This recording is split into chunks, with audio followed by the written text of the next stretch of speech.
Hello, everyone. Thanks for clicking play on your video here. I wanted to talk to everybody and tell everybody what we have going on. So, a lot of you know, or those that know me, we've been able to do things that a lot of people haven't been able to do, whether that be traveling, um, doing a lot of stuff with the businesses that people hadn't a chance to do. In all intents and purposes, we've had a wonderful life. But then something happened that changed our lives forever and will continue to change our lives forever. My wife was going in for her normal scheduled mammography. Um, she went in. I was waiting for the daughter in the parking lot because, as you know, they're usually not very long procedures. Um, so about 4 hours in of her being in there, I got a little nervous. I got a little worried. And then it rolled to be about 5 hours when my wife finally came out of the clinic with mammography. I knew something was wrong, obviously, with that kind of time. My wife was obviously very distraught, but she was keeping a strong face for myself, and our daughter was in the car, right? So, finds out that she was diagnosed with a type of breast cancer called inflammatory breast cancer. As a lot of you may know, it is one of the most devastating breast cancers you can get. So it starts off with most people, why it's not successful for them is they're not very responsive to chemotherapy. So once you're diagnosed with the cancer, they'll do a test.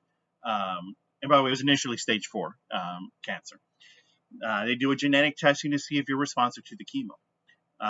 It takes about 7 days to get those results back, guys. Probably one of the worst weeks in our life, waiting for those results. Then we did, luckily, we did get the result that my wife would be responsive to chemotherapy. It came as a shock to us, as it would for most people. Usually, it happens to somebody else. But the biggest thought, our biggest issue, was dealing with what my daughter will do. What would her life be like if her mother wasn't there? All these things had got me, of course, sad, angry,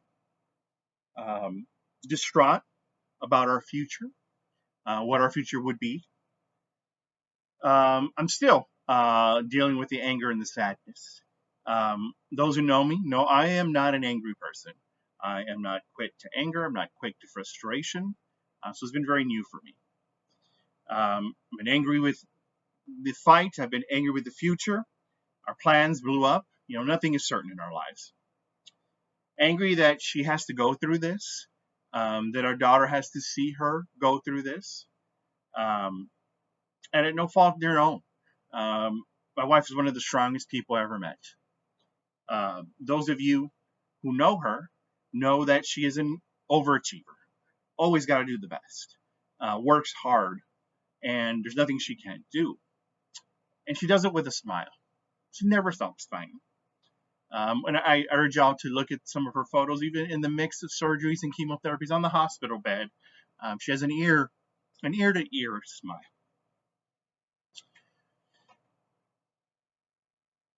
Some days, it's pretty hard for me. I can't give you her perspective, so I'll give you mine. Some days I don't want to get out of bed, but I have to. I have a daughter and a sick wife. Sometimes when we're driving home in the car, or I'm driving by myself, a song will play on the radio, or a thought will pop into my head, which everyone tries to resist, and I just start crying uncontrollably in the car. The worst part is it's not over, and with this type of cancer, it may never be over. So the fight is hard, as most people would know. It's horrible. I wish it upon no one. Again, with my daughter, we don't lie to my daughter. And so she knows what's going on, not to the extent, because a lot of the concepts she can understand, obviously. But she's been there through it all. She knows her mom goes in surgery. She knows her mom has an illness. She knows her mom takes medication. Multiple times, the wife has had to go into the hospital because something didn't go well. And it's been hard for her to be without her mom. It's hard for me to watch her be without her mom. But rest assured, we do seek professional help. We're very big proponents of that. I've spoken to someone, my wife and my daughter has spoken to someone to help us have some mental health solutions for us. But also, one of the biggest things is the finances are stressful. Never as before, we never had something like this. But at the end of the day, it doesn't matter, right? With her life, why there's nothing to risk. I'd lose it all for my wife to be here for our daughter. The stress of losing her outweighs any type of financial issue. So where are we? So far, she's had multiple radiation treatments, chemo, and multiple surgeries. She's had to go in a couple times because they couldn't get it all, right? Now, as most of y'all know, who know someone who's gone through this process or something similar, after all the surgeries and all that process, you usually have an oral chemotherapy regimen. Most oncologists believe that is one of the most important parts of the treatment. So we're up to that point of the treatment, it could last up to several years per medication. And there was a medication that was standard medication, hasn't been on too long, but standard on our insurance formulary, which is what she was going to start on. But her oncologist, who's great, knew of a new medication coming out. The reason why it was better was the medication that was there, was available, was statistically about 40% likely to save her life and keep the cancer from coming back. The new medication is over 90% effective, right? A no-brainer, right, guys? Now, the catch is, the old medication, one of the current medication is on their formulary. The new medication is not. There's kind of appeals process you can do with them, but it's usually not very successful. Now, the medication costs $28,000 a month. And we've gone a long way to paying that. Now, I know a lot of you have heard stories where people have the best cancer medications and drugs and out there. They're not covered by the insurance initially because they're new. They're not on their formularies, and very reason that these exorbitant amounts to have that care. And we are one of those people. I know we've been able, to make through as much as possible. We've mortgaged everything we can mortgage. We've down to one car. Everything that's not been nailed down has been sold. But we're not there yet. But the goal, per our doctor, is to get to that 2-year point with this medication. As you said, the 2 years or the majority of women are no longer continue from this surgery. And our doctor, our oncologist says, we got to get you that 2 years. That 2 years is indicative of where our success will go. So we're getting close to that. Near 2 years, and we're getting there.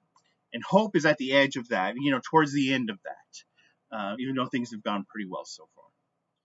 So what do we need? How can you guys help? What's the reason of this video, right? Well, number one, we need emotional and financial support. And then lastly, after that, a purpose. Where do we go from here? Pass on the hope those have passed on to us, that we can pass on to others. So number one is financial. We'd like to, recoup some of those costs for our future and our daughter's future.